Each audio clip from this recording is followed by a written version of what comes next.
This to me is the more interesting story of the few that have come out from the interview, and this one is about Nick Diaz. So if you guys don't know, UFC President Dana White sat down, it appears face-to-face with Nick Diaz, and I guess the two discussed business and how Nick is feeling and what he wants to do. Here are a couple of things that Dana White had said. Quote, "The meeting went well. My whole thing with Nick Diaz is I just question how badly he really wants to fight," Dana White said.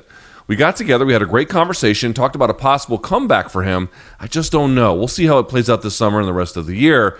And the issue apparently is the amount of time that he's taken off already. When you hear him talk about fighting, talking about Nick Diaz, when you hear him talk about the sport, and I sit down daily or talk to hungry young savages that want to bring him to the top 10, become world champions, all that stuff. Nick Diaz has done it and seen it all. He's been in big fights. I just don't see that in him when we talk. Now here's the critical part. He's a grown man, Dana White said. The guy says, I want to fight. We agreed to a fight, and doctors say he's fit. It has nothing to do with me. At this point in his career, I think that they'll come back and say, we want to fight this guy. So we'll see who they want, and we'll go from there. Now, it does sound that they're going to try and find the guy a fight that is suitable for Nick, for the opponent, and for the Ultimate Fighting Championship, in which case, fine. But, BC, I have to tell you, it's a weird thing to say the way he said it, which is if you don't see a guy who really has it in himself to compete, who doesn't, you think, want to do the things he says he wants to do, why is he under contract? That's a weird thing, right? Like, again, I guess if you're going to figure out a way through it by making a fight, that is just, he can still handle himself, but you don't really believe the world championship talk, okay. But part of me is like, dude, do you want to be in business with a guy that you sincerely believe that about? So I tend to think on one direction or the other, there is some truth to this, but it's also a little bit exaggerated. It's hard to know where the exaggeration is, because I think there's legitimate concern about time off, age, and all that, even though, to give Nick credit, I mean, I've seen the pictures on Instagram of him, on the bicycle. I mean, he's in just ridiculously ripped shape, so credit to him on that. But I think one part, look, okay, my cynical reaction, knowing how Dana operates, is, did Nate come in and ask for stupid money, which the Diaz's tend to do at times, and Dana's just like, you don't want to fight. This means he doesn't want to fight. I'm going to go public and tell people I have questioned that he doesn't want to fight.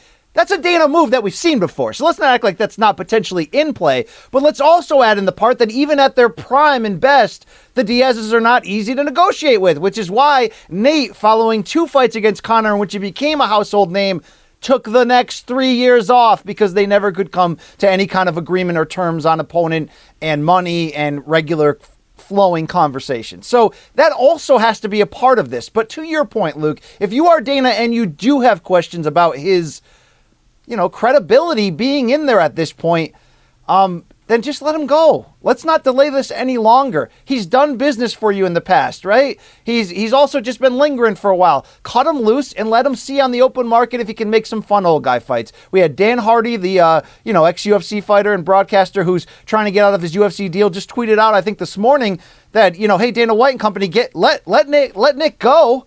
And I'd love to fight him in Risen if I can or whatever.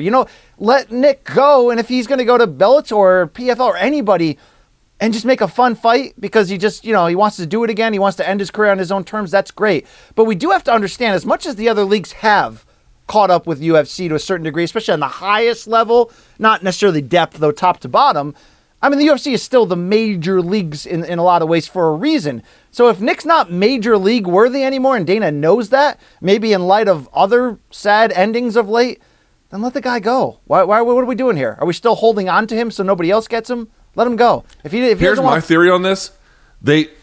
I think that they believe most of what they say, or at least a big part of what they say about Nick, but obviously they don't know for sure.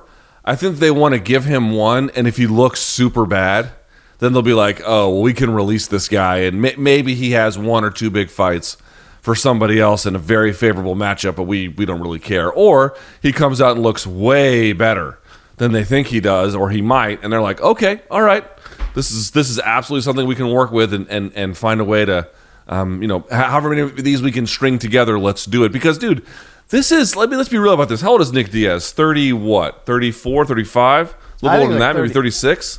I mean, we do have Wikipedia in front of us, Luke. You can He's 37, and he'll be 38 in August, okay? Dude, at 170 pounds, Nick Diaz has taken a lot of time off. Yes. That's true. He also had a lot of tough fights. He has shit tons of scar tissue on his face. He's talked openly about how much he doesn't actually like to fight. It's just something he's good at and you can make some money at.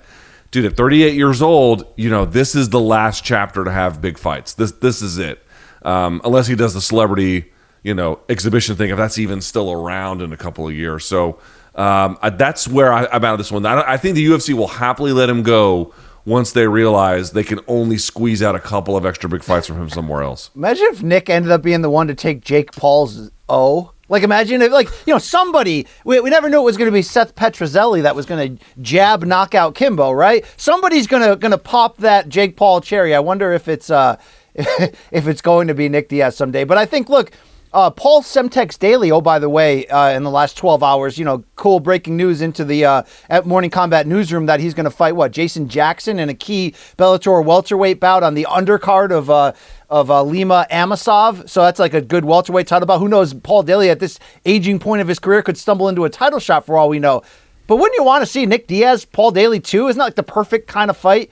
If you're telling me Nick maybe is only going to cash that check one more time, I don't want to see it in the UFC against a riser like a Hamzat or anyone, right? And I know that's the end game a lot in the food cycle of combat sports, especially in promoting, right? Somebody builds their name off of old guys, and then when they get old, they sell their name to the old guys. I get that. But Nick has always, the Diaz's in general, Luke, have always handled themselves in such a different way that I don't want to see it end like that. I want to see them on their own terms go get a fun old guy fight and then walk away and cash that check.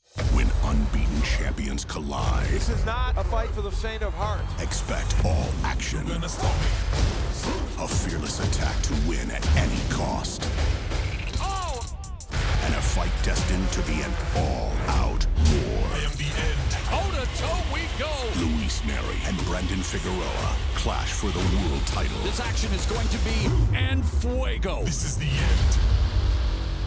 On Showtime.